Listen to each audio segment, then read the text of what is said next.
It was the return of Chrissie Watts this week, and it is not what everyone was actually expecting. Hey there guys, I'm Craig and welcome back to Walford Whispers. If you are a fan of Eastenders, then please hit that like, share and subscribe button. So I am back with another Eastenders weekly Roundup review, and we are currently up to week 37, and it was a good one. If you remember, Sharon was actually sent to prison for 7 days recently for, being in contempt of court, which, by the way, how unprofessional was that judge last week? Anyway, this week Sharon is in prison, and little does she know that Chrissie Watts is in the cell just next door to her. Now, I think a lot of us thought that Chrissie was actually returning to Albert Square. I don't think many of us were expecting for Chrissie to still be in prison for 19 years. I mean, obviously, Chrissie, she's still in prison after all of this time because she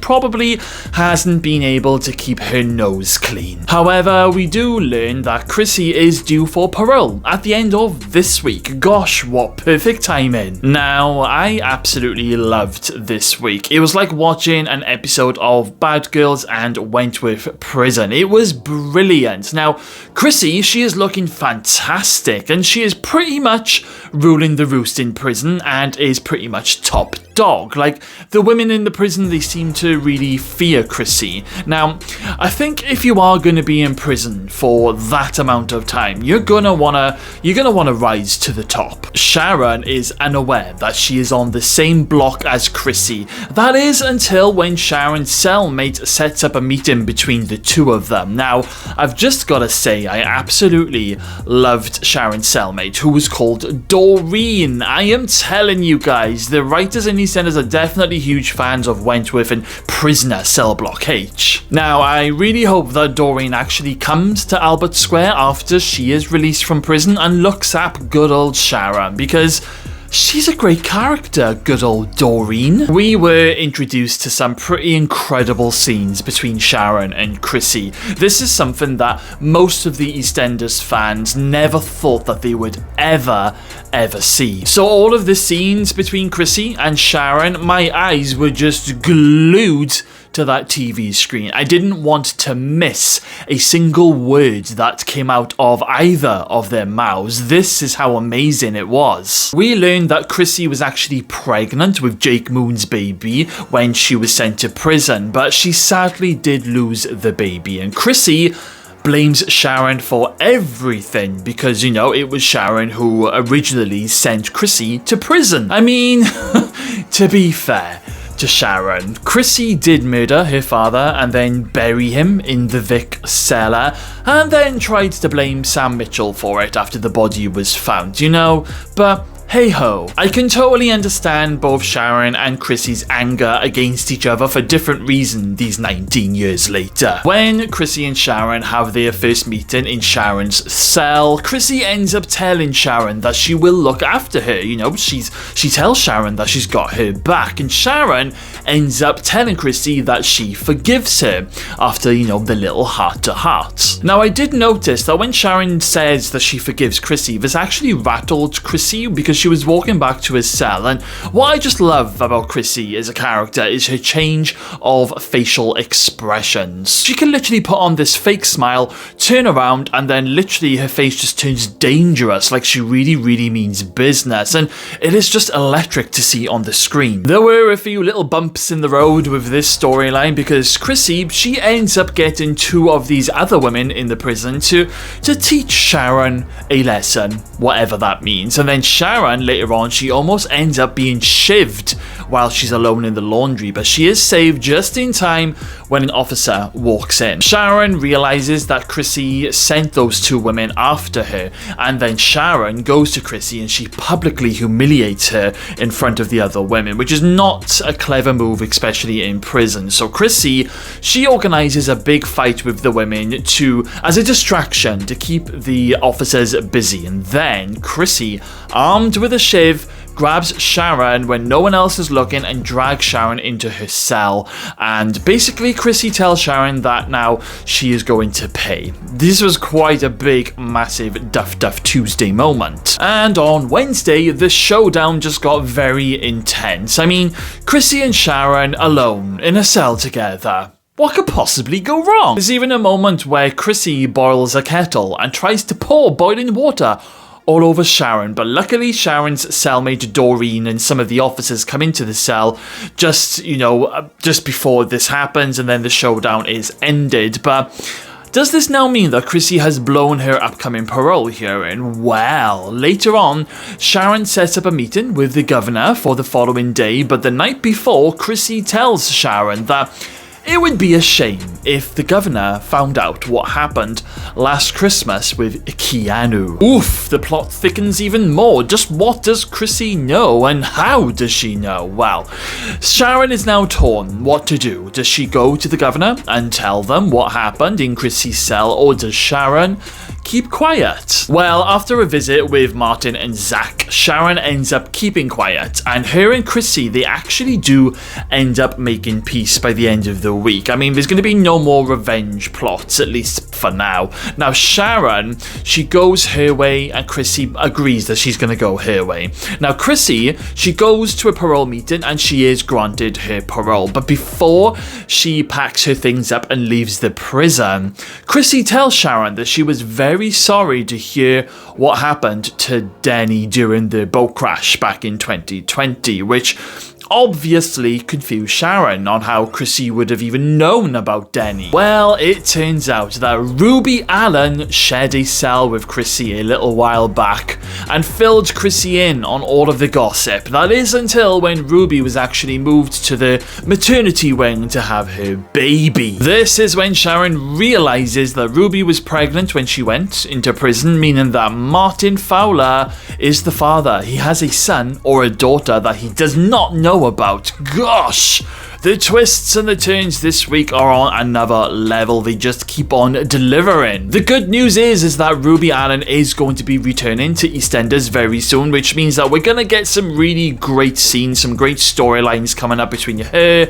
Martin, and of course, Stacey. I love how the week ended with Chrissie in a sports car with none other than Jake Moon, yes, Alfie's cousin, who I think a lot of us thought had been killed off screen way back in, I think it was around 2005, 2006. It was around that sort of era. But no, he isn't dead. He did wait around for Chrissie as he promised all those years ago. And Jake and Chrissie, they're outside of the Vic in their sports car for one last look at the square, and they then drive off to live happily ever after. I mean, did Chrissie actually get her happily ending with Jake after serving her time for Den Watts for murder? Well, it certainly does look so. I mean, do we think that Chrissie and Jake will return to the square at a later date? Who knows? But I know that myself and some of the other EastEnders fans out there would love to see a full-time return, and we loved seeing Chrissie back this week. So what's been happening outside of the prison world this week on the square? Well, we found out that Dean was finally found guilty on the rape on Linda, and he has gone to jail for 9 years, which has been a very, very long time coming. However, the murder of Keanu is still all up in the air at the moment, and the police, they're going to be, re-questioning everyone on what happened that night. Now, last week, oh god, Linda, she ended up admitting to the police that she killed Keanu, and she managed to make it sound like as if none of the other 6 women knew about it and they weren't involved. However, the inspector, who's in charge of the case, he doesn't believe a word of what Linda is saying. He thinks that she was just saying everything to try and save her friend Sharon because, the police think that it could be Sharon who did it. And they also think that Linda, because she's an alcoholic, they think maybe that is playing a part in it somehow. But also, Linda told Bernie, and also so did the rest of the 6 women. They admitted everything. They told her the full story. Now, Bernie said that she was going to go to the police, but she actually ended up booking some flights. I think it was over to Germany to go and spend some time with her brother Keegan. I mean, it could have been Spain, but I'm pretty sure it was Keegan that she was talking to. Anyhow, she hasn't gone to the police yet. Now, this story is far from over, but this week, Linda does end up telling her mother, Elaine, the whole story about Keanu's murder. Like, what is going on, Linda? Now, Elaine, she is furious, and she doesn't know what she's hearing. She doesn't know what to do. She doesn't know what to think or act, and it's just crazy. She thinks that she's about to lose her daughter for when the cops do finally come calling for her. And Elaine and Linda, they end up having a few harsh words and having a massive row in front of Johnny. But all of this is put to one side after Kojo ends up running away after Elaine loses it with him after Kojo accidentally hits Johnny. Now, Kojo is autistic, and Elaine has been very concerned about her family's safety, with Kojo staying with them, which I can totally understand. It makes sense. However, George brings up a very solid argument about this when he tells her that he has been supporting Elaine for the past year and a half over Linda being an alcoholic, and he hasn't batted an eyelid. He's been very supportive, and I do think that that was a very fair statement from George. Now, Kojo is eventually found the next day by Junior, who returns him to the Vic, and Kojo tells George that he just wants to go home to Ghana because he thinks he's upsetting everyone. But after Elaine ends up fixing the tape, of the mum's recording, Kojo agrees to stay in Albert Square with everyone. Now, I did say in my last review video that there's definitely going to be ups and downs and wobbles to come from this storyline, but I do think that Kojo is really starting to settle in now. I absolutely love Kojo. I think he's brilliant, and I just want to give him a massive hug. Oh dear, Anna ends up finding out that she is pregnant this week, and the obvious thing for us to think is that Bobby is the dad, because Bobby is Anna's boyfriend. Now, I do have a bit of a question on this. Bobby is a Muslim, yeah? He's a full-time practicing Muslim. So doesn't that mean that Bobby wouldn't have sex with Anna until they get married? I mean, I can't remember if they have actually slept together or not. My memory is a little bit terrible, but if Bobby isn't the daddy, then who is? Well, as we all know, Anna and Freddie did sleep together, but this was like over a year ago, I think it was. But let's not forget, more recently, Anna and Freddie have been going on some bird watching sessions together, alone. Now, did they do more than just bird watch? We also discovered that Freddie is absolutely besotted with Anna after Gina discovers some drawings that he has created, drawings of Anna. So did they sleep together? Could this be the reason why Freddie is trying to distance himself away from her? Because Freddie, he doesn't have a bad bone in his body. He doesn't want to hurt his best friend Bobby, and Freddie, he's just that character who always puts other people's, before him. Now, I feel that this is all going to get very, very messy when the news comes out about Anna's pregnancy. Now, if it is Freddie's baby, which I do think it is, then Bobby is going to be absolutely devastated. Now, we know that Bobby is actually leaving the square soon, so this storyline is definitely going to be playing a massive part of that. But I have a prediction. Now, I've got a feeling that Bobby might end up lashing out at Freddie in temper, but I'm going to also predict that maybe Anna will get caught in the crossfire, and she's going to get accidentally hurt and then lose the baby. That is then going to make Bobby even more devastated, and Cindy is not going to be happy. So if you remember, there were these photos, scenes of Cindy lashing out at Bobby at a gravesite that haven't aired on TV yet.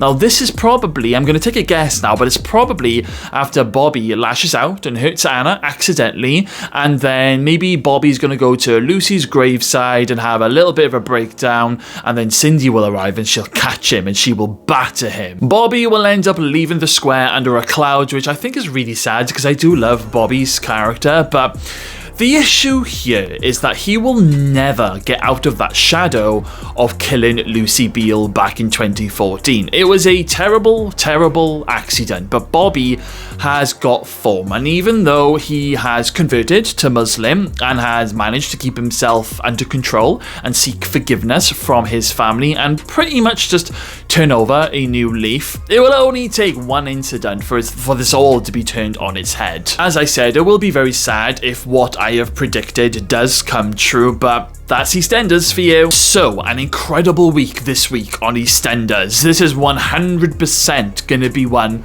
for the history books. My favourite moments are just anything involving Chrissie and Sharon, and my least favourite moment is gonna have to be Kojo running away and hiding out at the gents' toilets overnight. I mean, Kojo, you should be at home on the sofa, in the Vic, all nice and warm, safe and sound, not at a dodgy toilet on Albert Square. So that's all of my thoughts on this week's episodes. Now let's hear some of yours. What did you guys think of Chrissie's return week? What were your favourite moments? And are you hoping for maybe a full-time Chrissie return in the future? Let me know everything in the comments box below. Okay then guys, thank you all for watching today's video. Make sure you smash that subscribe button because I am going to be starting some top 10 Eastenders moments very soon and adding them to the channel. You will not want to miss it. But on that note, stay safe and I will see you all again very, very soon.